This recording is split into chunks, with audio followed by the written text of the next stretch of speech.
আর নজর রাখবো আগামীকাল বিকেলে মেদিনীপুরে মমতার মিছিল। মেদিনীপুর শহরে ভোট প্রচারে তৃণমূল নেত্রী। আরো ডিটেলে বিষয় জানাতে পারবে আবির রয়েছে আমার সঙ্গে। আবির,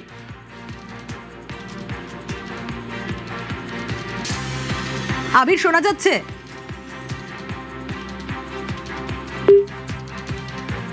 আরো একবার জানাবো, আগামীকাল বিকেলে মেদিনীপুর শহরে ভোট প্রচারে তৃণমূল নেত্রীর মিছিল। মেদিনীপুর কলেজ মাঠ থেকে জগন্নাথ মন্দির মিছিল, সুজয় হাজরার সমর্থনে মিছিল মমতা বন্দ্যোপাধ্যায়ের।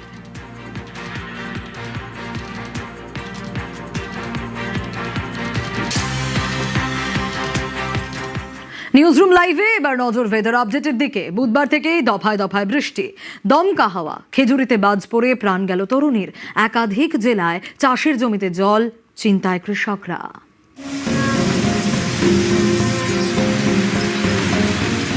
প্রবল বৃষ্টি সঙ্গে দমকা হাওয়া,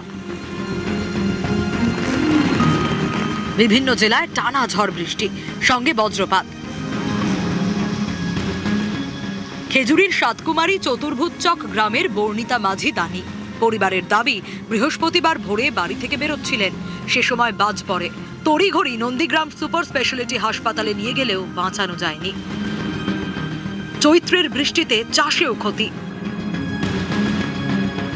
কোথাও চাষের জমিতে জল, কোথাও ভেঙে পড়েছে গাছ।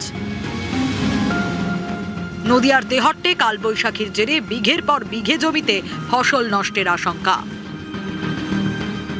পেঁপের জমির খুবই খারাপ অবস্থা।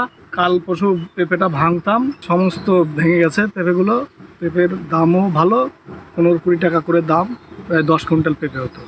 এইগুলো যদি সরকার একটু দেখতো, আমাদের এই তো এত গাছ ভাঙা মানে আমাদের মাজা ভেঙে যাওয়া। সব শেষ হয়ে গেছে, ক্ষতি প্রচন্ড হারে হয়েছে। এই ক্ষতি আর বললি মানুষকে বোঝানো যায় না মানুষকে।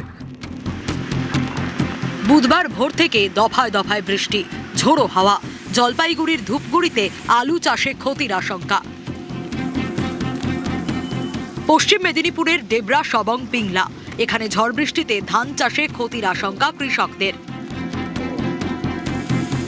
তবে এবার বৃষ্টি কমবে, ফের বাড়বে গরম। আলিপুর আবহাওয়া দপ্তরের পূর্বাভাস, বাংলায় 10ই এপ্রিল থেকে হাওয়া বদল।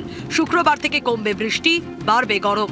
3 থেকে 4 দিনে কলকাতায় তাপমাত্রা 35 ডিগ্রি। আপাতত কালবৈশাখীর সম্ভাবনা নেই।